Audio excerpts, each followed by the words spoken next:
Welcome to Guy Time, fellas. Thanks for tuning in. I'm Jamal Harris. And fellas, if you're looking to transform your body to the next level, I mean the next level, I'm here with the strongest man in Rhode Island, in New York, in Massachusetts, in Connecticut, and in Maine. And he happens to be an entrepreneur. Go figure. I'm here with Steve Tripp, owner of the Top Strength Project. Steve. A little nervous to fill that title. Jesus, bro. I love it. This guy's the real deal. Now, Steve, talk to us about the Top Strength Project. I mean, I look at you, and you're massive, bro. Tell me a little bit about yourself, Top Strength Project, how you got started, and everything else you got going on. Oh, I'm happy to. I appreciate the opportunity. Thanks for having me on. No problem. To be completely honest, this was never the plan. We spoke about this when we first met a couple weeks ago. I never had any intention of opening a gym, never had any intention of really even being a personal trainer, to be honest. It's something I kind of fell into by necessity. And I think that's kind of what plays to what this is just, it's a truly day by day, just kind of organic, authentic process. Just came to be because it kind of had to. Sure. The reason why I say that is, I was playing college ball, and I've been in trades my whole life. I love working with my hands, always have, and I'm very grateful that I got into that at a young age. I think it's an irreplaceable skill. Sure. You know. So I was building condos and commercial real estate with a large company, the Severini and Associates, the Severini brothers, good friends of mine, huge supporters of me throughout college, and we had a great thing going. I had every intention of continuing doing that when I graduated. Yeah. But in 2010, when I graduated, there was no work. The market was shit, so everyone was laid off. So I went to college for exercise science and physiology. So I said, I guess I'll be a trainer. So I got certified and started training at a commercial gym. I was there for 4.5 years. It took off for me. I was very fortunate to get very, very busy, very, very quick. Yep. And then I brought my business to a gym that opened, another gym that opened downtown, where I was the director and personal trainer. Kind of saw an opportunity to kind of build a bit there. And eventually went off on my own because things weren't going so well at that gym. And I was encouraged to do so by an employee that I'd hired and a client, close friend of mine. And when they originally said, you got to open your own place, I was like, I'm not opening my own gym. What do you mean? Like, we work at the best, a beautiful facility now, and the gym's going to go out of business. How am I going to beat that? And they said, dude, you're a fool. You could do it tomorrow. And if you did, we hope you'd bring us along. Wow. So, I was a couple cocktails deep, so I said, fuck it, let's do it. And here we are, 7 years later, 10,000 square foot. It's a dream to me. Wow. I couldn't ask for more, and I'm very, very grateful for them putting the pressure on me to do it because, like I said, it's a day by day, organic, authentic process, and I'm a student of it, just like anybody else. And I think that's what lends itself to me being as excited and motivated as I am, because there's always something new. There's always some new challenge, some new development, and I'm an exercise enthusiast. I'm a strength athlete. Sure. So it lends itself to not only financial prowess, but also my hobby. Sure. Which, in my opinion, if I were to take strength, competing in strength sports as far as I do, and this wasn't my job, it'd be a bit of a reach. Right. But it lends itself to the business. Me being successful in competitions builds the business. So I'm able to excuse my foolish, over-the-top hobby because it builds the gym. Yeah, absolutely. Now, what can people expect when they come to the gym for the first time? What can they get? What can they expect from you? Well, we've definitely kind of, I can't say whether it's intentional or not. I'll say we've intentionally developed this reputation of being like an elitist facility. Like, only competitive strength athletes and competitive bodybuilders and the really, really fit train here. And I'm fine with that. I kind of like it. I take pride in that, but that's by no means what this is. General Pop play a huge role. They make up a lot of our membership. I mean, that's how I was able to do this. I trained General Pop the first 10 years doing this. Me, myself, I didn't start competing in strength sports until I opened my own place. And certain members were interested in powerlifting and strongman, so I said, shit, I'll do it with you. So I ended up doing the comps with them. I ended up winning my first powerlifting meet, so I said, I guess I'm a powerlifter now. I ended up winning my first strongman show, I guess I'm a strongman now. So it's kind of developed into a strength training and bodybuilding facility. But make no mistake, the general pop that come here, they want to be around us. They want to learn from us and build with us. So when you first come in, you can find out very quickly that my favorite color is red. Everything's red. It's very, very bright. It's very, very loud and very intimidating to the average person in the onset. But within 60 seconds, you'll find out that it's without a doubt one of the most welcoming, encouraging communities that I've ever been fortunate to be a part of. Sure, know? Absolutely. Now, what would you say is maybe like your secret sauce, which makes you different than, let's say, the other gyms out there that maybe have, that maybe appeal to more, people that don't actually bodybuild as much? What would you say would be like your special sauce difference than the other gyms? Well, I was able to take a lot away from working at those other facilities, right? Yeah. And I've also been in the gym since I was 13. I'm 36 now, so what was that, 23 years, holy shit.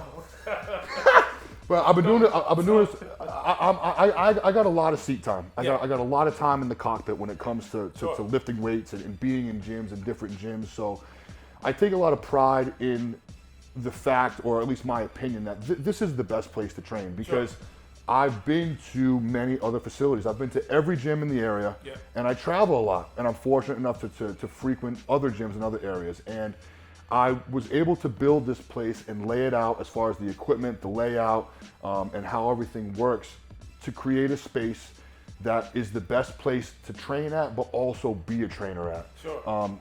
And I think that's kind of important to mention because when I first started going along on this venture, one of the things that really made it make sense to me was being in this realm for so long. When I speak to people, I'm like, yo, where do you work out? And more often than not, the answer was always kind of like, I work out here, or I work out there. Right. And that was very interesting to me because me personally, I don't give a shit. 50 pounds, 50 pounds. I'll make it work. Yeah. I like being in a gym. I like being around people, whatever. But people, there was something missing. Yeah. There was something missing. And I have to say, and I wouldn't say this is necessarily what sets me apart because a lot of the other gyms in the area that I collaborate with, the owners and operators also train and compete as well. So I'm not going to say that I'm the only person that does that, but I can say presence is a huge piece of this. Sure. And I think that's to be said in any type of industry where it's sales or you have to kind of lead by example. Absolutely. And I can tell you, the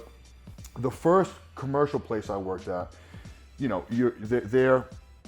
they're under the guise and control of the corporation, sure. Right? Yeah. And the second place I worked at, the owner was a money guy. Yeah. He did work out and train in the past, but he was a money guy. He had expendable dollars and he wanted to open a gym, sell a bunch of memberships and collect the money. Sure. That's not what this is, man. Right. Like I obviously want to make money, I want to be successful, but this is where I work out. Sure. This is where I lift, and it's very important to me. Yeah. And I know how important that is. For one, because that wasn't the case the last places I trained. Sure. And it is the case here. And speaking to members, collaborating with members, training with members, and also, my other trainers and everyone that comes here, I'm right there in the trenches with them. Yeah. And that lends itself to us being a source of motivation for each other, to keep each other honest, to keep each other on. But also, when shit goes awry, if something breaks, if something's not right, I'm here. Sure. I train here. So it's going to get fixed. Yeah. Because it's important to me because I use the stuff too. Absolutely. And I think that lends itself to what has created the community and culture of the Top Strength Project. Yeah.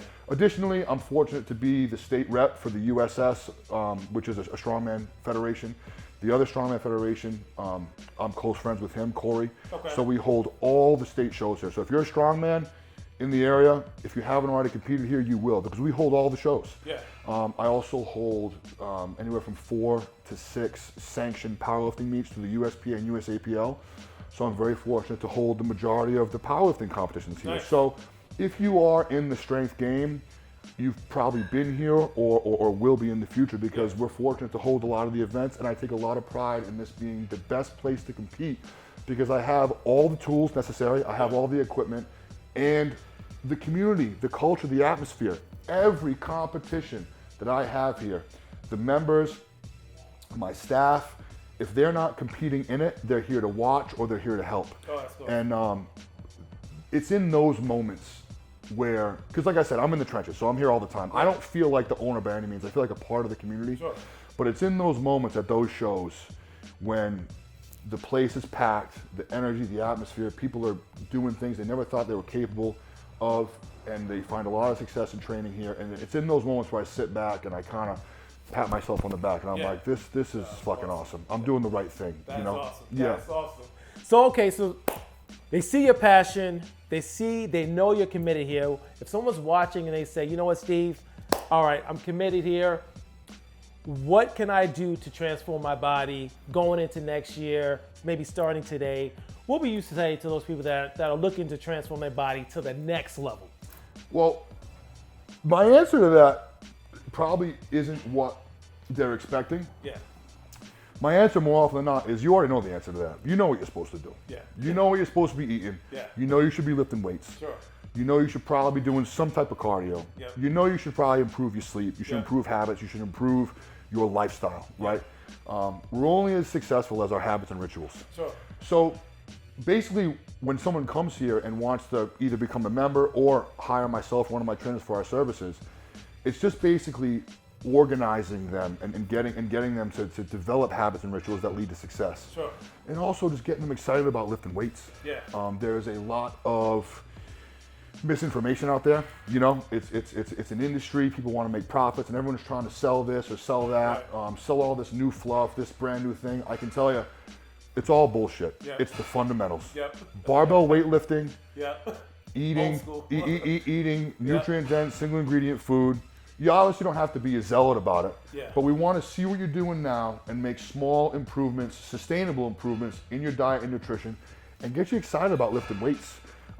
Especially women. That's something I take a lot of pride in here as well, is the amount of women that come here in the onset, you know, and they're kind of nervous and have never been around a barbell before. We get them out there in the scene with all the clanging and banging and all the guys and girls lifting weights, and they see each other, they see this girl over there and that girl over there, and they start getting excited. They feel a part of the community, they feel comfortable and motivated and supported. Sure. And I couldn't even tell you off the top of my head how many general pop men and women, after training a bit, look over at the guys and girls over in the corner doing the strongman stuff, picking up Atlas stones, picking up logs, and they're kind of like, can I do that? Sure. And I'm like, yeah, of course you can. Yeah. And that really means a lot to me when someone comes in and they're just looking to feel better. Maybe their doctor said they have to, or maybe they're just got out of a bad relationship, or maybe, especially with a lot of the women I train, they were stay-at-home moms and their kids are in school now, so now they want to invest in themselves and they come here, and that's great. But it's really great when they really take it upon themselves to really step out of their comfort zone and maybe get into some barbell weightlifting, some strength training. When originally they probably came thinking to do some cardio and some sit-ups, you know, and all of a sudden they're like, oh, I'll come once a week, twice a week, and then all of a sudden they're coming 3, 4, 5 times a week because they can't get enough. Right.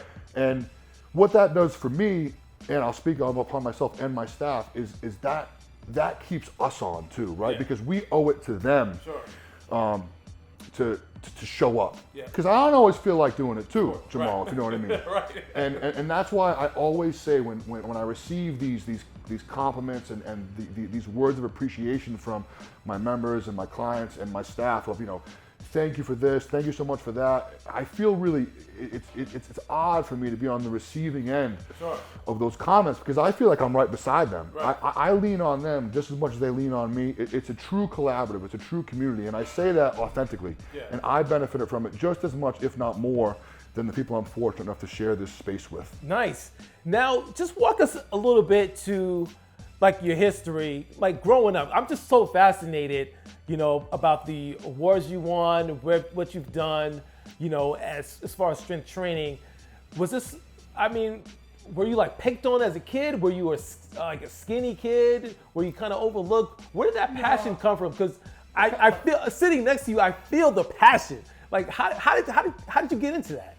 Well, in all honesty, it all started when I was 13. When I was 13, I was going through puberty, and I know now what was going on because I've studied it. Sure. But I was definitely estrogenic growing up. Okay. As I started to hit puberty, I started to gain a lot of belly fat, fat in my chest area, and I was at a pool party 13 years old. I was at a pool party. And I was going back and forth with a girl I had a crush on at the time. Right. Megan Copeland, if you're listening.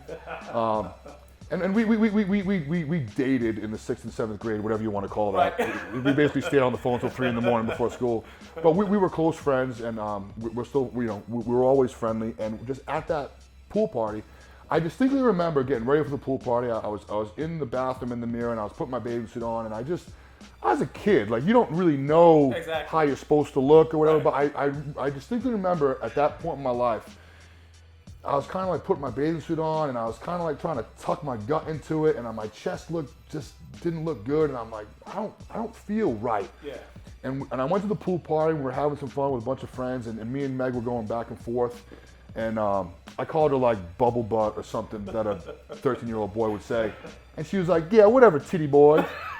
And I wasn't like as offended at. I mean, I was a little embarrassed because for everybody, but I felt like reassured or validated in the questions I already was having myself. Yeah. So I just decided to do something about it. So I went down to my basement, and I had an end table with those ends that fold up. So I dropped the ends down, and my dad had like these rusty weights in the corner, a bunch of asbestos everywhere. I didn't know any better. Right. And I started lifting, and then I wanted to play high school football. So the summer before my freshman year, I went to the high school gym and got acclimated with a lot of my close friends growing up played football and lifted, but I never did. So I got involved in that, and immediately, right away, I realized how much I loved the way I felt when I lifted weights, and how much I hated the way I felt when I didn't. Right. I loved feeling pumped up and swollen and tight when I was lifting, and then for an hour after that, I still felt good, and then after that, I felt like dog shit again. Right. So I couldn't wait to go back again. And I can tell you authentically, that kept me in the gym, just that alone, for the first like 10 years. Nice. I got into a really serious car accident the summer before my senior year of high school. I fell asleep at the wheel coming home from work. Hit a kid coming the other way. He was fine, but I shattered my jaw, broke both arms, broke both legs, and I was in the hospital in a body cast. I lost like 95 pounds. And I was a kid. I didn't really have the character or the devices or the tools, let's say, to really handle something as traumatic like that. You know, I kind of was on this path to play college ball. I was a football guy, and now I'm in a body cast. I'm like, I don't know what's next. What do I do? Right. But I did know I hated the way I felt. Yeah. Like I did when I was 13. Right. And I was determined to get back in shape. So I ended up getting back in shape, gained the weight back. I ended up going to Bridgewater State, playing football there. Oh, nice. I ended up walking on as a sophomore, played defensive end, played 4 years, had a great time. And then again, like I said, after college, I fell into it. I started training, and it wasn't until then, in my early 20s, when I became the master trainer at Boston Sports Club. I was working there for 3 months. I became the master trainer. That I had this like epiphany where I was like arguably the best, I was a part of a great team there. Sure. And we all worked together, and I value them a ton for being as supportive as they were when I came on as a new trainer at Boston Sports Club. But I was the best trainer there. I was the most successful trainer there, and I was the strongest guy in that, which isn't a big deal. I mean, I'm the strongest guy in the gym in Providence, who cares? Sure. But I never really reached that level of success before in my life. And I was like, how'd this happen? Because I was always a very mediocre guy growing up. Mediocre at sports, mediocre at this. I had a lot of interests, but I wasn't really the best at anything. Yeah. And I was like, how'd this happen? And I was like, I know how this happened, because I've been in the gym for 3 hours a day, every day, for the last 12 or 13 years at the time.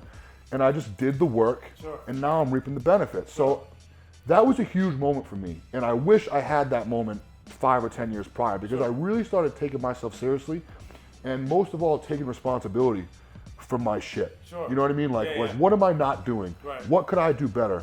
What are the things within my scope that are within my control, and what isn't? Sure. And I just really started doubling down on things that were within my control. At that point, I started hiring coaches, which again, I wish I did 10 years ago. Sure. Like, what a fool. You know, I was so in love with lifting weights, and there were so many resources that were available to me. $100, $150 a month, they've been under the guidance of a coach. But I never made that connection until my early 20s, when I really started taking things seriously. And then it just kind of continued to grow. I started looking into things more, researching more, aligning myself with something that's really important is I was the strongest guy at Boston Sports Club, but you know what? The strongest guy in the room's in the wrong room. Sure. The smartest guy in the room's in the wrong room. Sure. And I realized that, and I was like, I got to align myself with people who have done it Sure. much better than me. I have to humble myself. And I did, and I've been doing that ever since. And here we are. Nice. Now, speaking of being humble, we gotta talk about some of these awards you've won. So talk to us. I mean, the awards you've won, being the strongest man. I know you're humble. The strongest man in New England. Like, how much do you have to lift for that? Like, what compelled you to go out and compete? To address that name, which has been thrown around a few times. Yeah. So, I've won Rhode Island. So these are all state shows, like Rhode Island Strongest Man, Mass Strongest Man, Maine Strongest Man, Connecticut Strongest Man, New Hampshire, Vermont are kind of combined. So I've been fortunate to win. I've won every state show I've done, aside from one where I took second at one in Mass, but I've also won another one in Mass. So I happen to be the strongest man on the day. It doesn't by any means mean I am the strongest man. Got you. You know, there are a lot of other strong guys out there. There's a lot of guys that compete at Worlds that are from New England. Sure. So to place context within that, Yes. I've been successful at amateur level shows. Sure. And I'm very grateful for that, especially with my arm. I broke my arm in 2017 Yep. at Nationals, and it never came back. So the majority of these shows I've won have been since that, and I have to zero the overhead because I can't do the overhead. But Sure. I'm fortunate to be dominant enough in the rest of the events that if I win all the other events, I'll be able to come out on top. Yep. As far as lifts, I have a big deadlift. Okay. How much is that? I've pulled 881, but really what I'm after, and I'm hoping to accomplish this early or mid next year.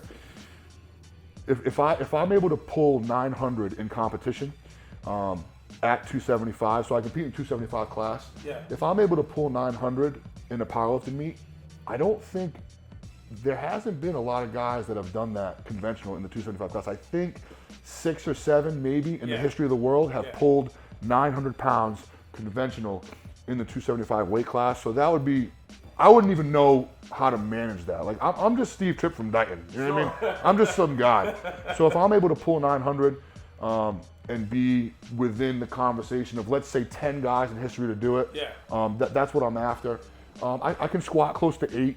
Okay. Pressing is challenging for me with my arm, Sure. but hopefully I'm making some progress on that to fix that. And then with strongman, I haven't lost the stone event, the Atlas Stone event. Yep. I could probably do in the mid 4 to high 4s for stone, but usually those events are for reps. Yeah. So 400 stone over bar for 5-6 reps. Carries, I've done a 1,200 pound yoke carry, which crushed me. I actually took my height the next day after that show, and I was actually an inch shorter because of how much it compressed my spine. Wow. And so another thing I did that got a lot of attention was a 650 no-handed back squat, and I also Mike O'Hearn is a guy that's very popular in the industry, and he's in his 50s, and he's done 315 squats for reps for however many years he is old on his birthday. Yeah. So I did. I tried 405, and I got a 405 pound squat for 34 reps. Wow. And the reason why I bring that up is there's a lot of guys that can squat 8, not a lot, but you could probably generate a list of how many guys can squat 8. There's a lot of them.